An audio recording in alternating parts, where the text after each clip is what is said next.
President Biden expected to meet with leaders from Chicago today and New York City about the crime wave, the crime spikes that we're seeing right now. What are you expecting to come out of this? And I'm curious if you think that gang violence will be discussed at all, because the administration has been really careful about avoiding talking about gang violence.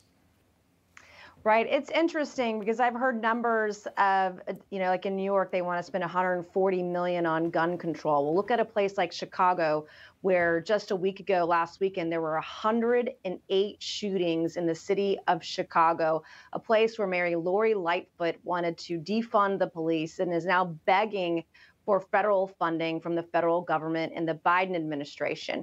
In a place like Chicago, where they have gun control, clearly it's not working.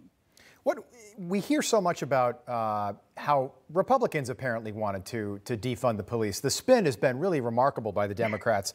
I know you have a strong opinion about this, that it might have something to do with maybe bail reform and the fact that we're putting criminals, the bad guys, we're putting them right back on the streets after they commit a violent crime.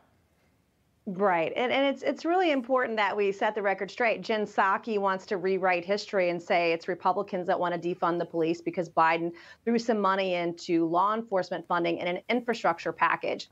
That's the problem with what the Democrats are selling right now, is they're throwing everything at the wall because they're projecting, really, this is something that Democrats, and there are many Democrats that ran on defunding the police. And I want to remind Democrats that are out there and those that are watching, if you were a Democrat and you want to defund the police, you are to the left of Bernie Sanders. Bernie Sanders doesn't even want to defund the police. They've got a real problem on their hands, particularly headed into the 2022 midterm election cycle. Congresswoman, you were on with us after your house was vandalized a couple months ago, and I know you now have a concealed carry permit in South Carolina. Were you able to get one in Washington, D.C. as well?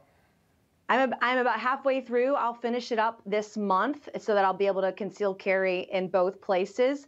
And now, because of the political violence, the vandalism at my home about a month ago, I have to carry everywhere I'm legally allowed to when I'm back home in South Carolina.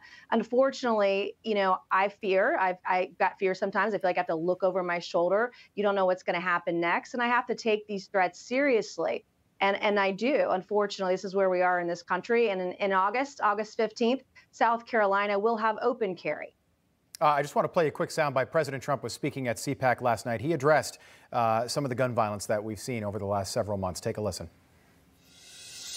The bloodshed and violence in these cities is reaching epidemic proportions. Homicides are up 42% in Los Angeles, 37% in Philadelphia, 68% in Atlanta, and over 500% in Portland over this time last year. Think of that, Portland, what they did to Portland, and nothing happens to Antifa.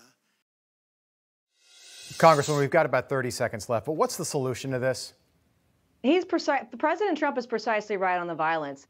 We've got to have some common sense solutions. When the FBI is doing a background check, they can only use a fax machine, for example. Can't use the phone or the internet or email. There are some very common sense solutions out there that respect our constitutional Second Amendment rights. So they're there. We just got to work together to find them.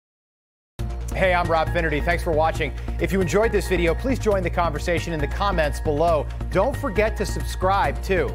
Hit the bell icon to be alerted to breaking news. And remember, there's a whole lot more on Newsmax TV, America's fastest growing cable news network. Newsmax TV, where real news for real people.